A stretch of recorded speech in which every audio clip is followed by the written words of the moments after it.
Today I am going to teach you ray optics of class 12. In class 12, optics is what? The branch of physics in which we deal about light and its phenomenon with optical instrument. In this chapter you learn.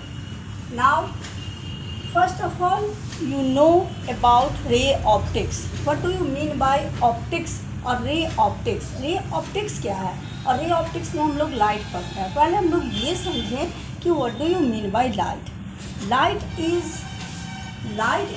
Non mechanical way. Light क्या है? Light is a form of non mechanical energy. ये non mechanical energy का एक form होता है. Non mechanical energy that enables us. Non-mechanical means what? That do not need any medium. When you say non-mechanical, it means no need any medium for its traveling. Non-mechanical energy that gives us sensation of vision. That you learn in class 10 also. Now you can consider that in ray optics you know about light, its optical instrument also. It is considered that light, ray is considered as a path of light. ray का meaning क्या होता है? ray is considered as इसको हम लोग क्या consider करते हैं? Considered as path of light. Light के पाथ को हम लोग क्या कहेंगे? रे. एंड बीम ऑफ लाइट जब हम लोग यही पढ़ाते हैं, beam of light, then beam of light is what? Beam of light is a bunch of light or collection of ray. आप कह सकते हो इसको collection of ray भी कह सकते हो. That is called beam of light. Now you know about optics. Optics में हमने क्या बताया? It is a branch of physics in which you study about the light. है ना? ऑप्टिक्स हम लोग क्या करते हैं? इसको कहते हैं optics. It is a branch of physics. It is a branch of physics in which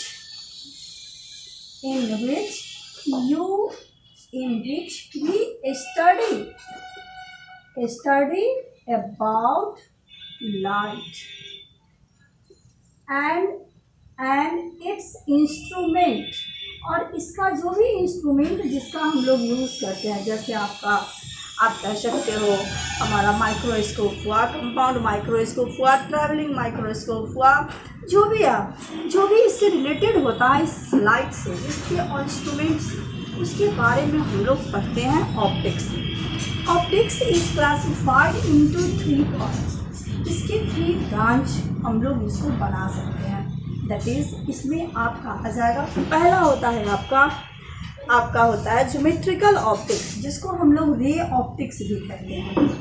geometrical optics आपका फर्स्ट ब्रांच इसका होगा ज्योमेट्रिकल ऑप्टिक्स. दूसरा ब्रांच इसका, नेक्स्ट ब्रांच इसका होता है wave optics. Wave optics, geometrical optics में हम लोग क्या पढ़ते हैं? हम लोग मिरर के बारे में पढ़ते हैं, लेंस के बारे में पढ़ते हैं और इससे जो इंस्ट्रूमेंट बनता है उसके बारे में पढ़ते हैं. बट इन वेव ऑप्टिक्स में हम लोग क्या पढ़ते हैं? In wave optics we relate light with its wave, that is propagation of light in electromagnetic wave, and you relate it, light related with waves, that is wave optics. And your third is quantum optics, और आपका third branch हो जाता है आपका quantum optics, जिसमें हम लोग light का इलेक्ट्रोमैग्नेटिक जो फील्ड बनता है और इंटरफेरेंस होता है उसके बारे में हम लोग पढ़ते हैं लाइट का, जो कि आपको आगे के क्लास में पढ़ना है. ये और ये दोनों आपको क्लास 12 में पढ़ना है. अंडरस्टैंड? नाउ इन ज्योमेट्रिकल ऑप्टिक्स, अब ये हम लोग ज्योमेट्रिकल ऑप्टिक्स के बारे में जानना चाहते हैं. ज्योमेट्रिकल ऑप्टिक्स में हम लोग क्या क्या पढ़ते हैं? स्टेप इसमें हम लोग पढ़ते हैं किसका, रेक्टिलिनियर प्रोपेगेशन ऑफ लाइट, जो कि आप पढ़ चुके हो पिछले क्लास में भी। Rectilinear propagation of light, propagation of light, that is rectilinear means what, light का propagation straight line, rectilinear propagation of light इसमें पढ़ोगे। नेक्स्ट आप इसमें और क्या पढ़ोगे इस चैप्टर में, आप पढ़ोगे laws of reflection, laws of reflection. इसमें मैं बहुत ज़्यादा टाइम आपका नहीं लूँगी क्योंकि ये आप लोग सब आपको 10th में पढ़ चुके हो, है ना। Laws of reflection, laws of refraction भी पढ़ना है आपको इसमें, लॉज ऑफ रिफ्रैक्शन भी पढ़ना है। और आपका 4th पॉइंट है आपका physical independent of light rays, है ना, फिजिकल इंडिपेंडेंट ऑफ लाइट रे, ये भी आपको पढ़ना है इस चैप्टर में। आपको इस टॉपिक से आपको ये सब पढ़ना है, दैट इज, इसका मतलब क्या होता है, physical independent of light ray means what, that is two light rays are totally independent of each other, that is if they do not independent of each other, then no image is formed, that is formation of image is depend on physical independent of light ray, because in this topic we study about two light rays are totally independent of each other. Now we go next topic, that is reflection of light पर हम लोग चलते हैं। You know rectilinear propagation of light? Rectilinear propagation of light means light propagate in a straight line, that you learn in class 8 or 10th also, that is. And next, your next topic is laws of reflection, and you also learn it, laws of reflection in previous class, but once you revise it, laws of reflection only by diagram, केवल मैं diagram के through आपको laws of reflection बताऊंगी। laws of reflection, reflection के लिए क्या necessary condition होता है ये आपने पढ़ा होगा कि reflection takes place from hard and smooth surface where but that is opaque surface. If the surface is opaque, then the phenomenon of reflection takes place, and if the surface is transparent or translucent, then the phenomenon of refraction takes place.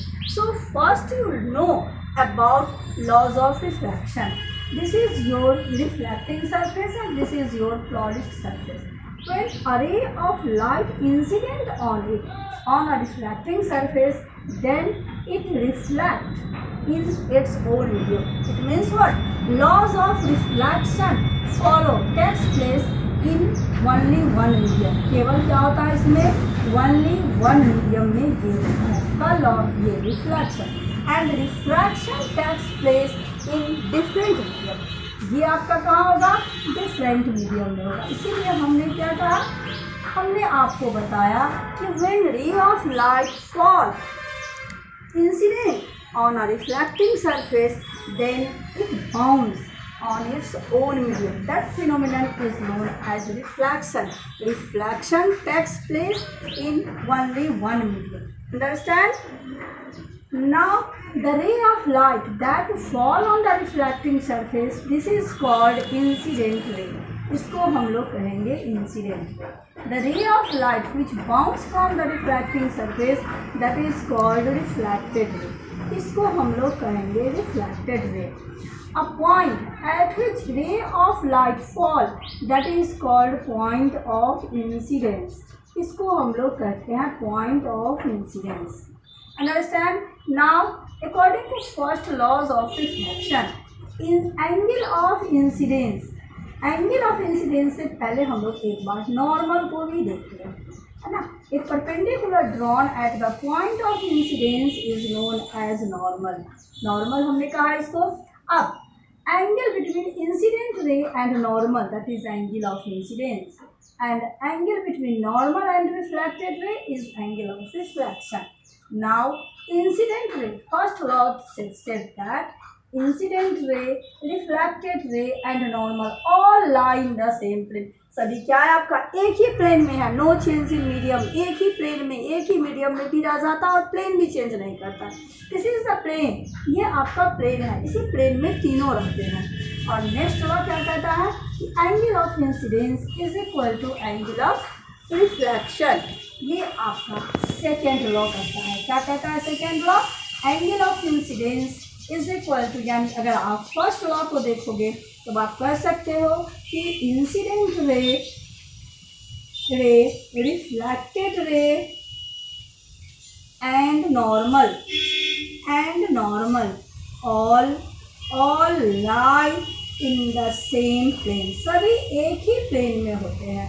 और next अगर आप कहोगे तो कहोगे कि angle I is equal to angle R. Understand? Now in next class we learn about spherical mirror, mirror formula and relation between focal length and radius of curvature. That's